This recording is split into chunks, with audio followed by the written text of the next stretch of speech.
நீங்க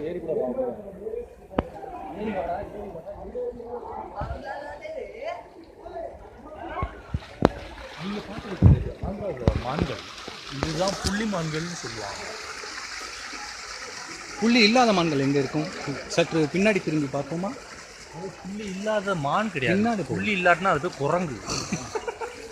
அந்த குரங்குலாம் அங்கிட்டு இருக்கு. நீங்க அங்க பார்க்கறது தான் மான் கூட்டத்தோட உணவு சாப்பிட்ற இடம். அந்த இடத்துல தான் அதுக்கான உணவுகள்லாம் கொட்டி வைக்கப்படுது. அது அங்கே வந்து அதை சாப்பிடுது. அதனால தான் இந்த இடத்துல வந்து அதிகமான மான் கூட்டத்தை நீங்கள் பார்க்குறீங்க. இந்த தண்ணிலாம் அது ஒன்றுக்கா? இல்லை, இந்த தண்ணி வந்து மலை அடிவாரத்துலேருந்து வர்ற தண்ணி, நீரோட. இந்த நீர்வளம் அதிகமாக இருக்கிறதுனால தான் இந்த இடத்த சூஸ் பண்ணி மான்களுக்கு உணவு கொடுக்குற இடமா இதை நிர்ணயிச்சிருக்காங்க. வேற என்ன, மனித குரங்களை நீங்கள் அங்கே பார்த்துட்டீங்க. இது மான்கள். வேற இது போன்ற நிறைய விலங்குகள்லாம் இந்த காட்டுக்குள்ள இருக்குது. திருப்பதி மலை. இது யாரு? அவர் ஒரு முட்டை வெடிச்ச முட்டைப்பையன். அவருக்கு தமிழ் தெரியாத காரணத்தினால நம்ம வழியிறதா அவருக்கு தெரியாமல் அவர் பாட்டு மாலை போய் விளாடுறாரு.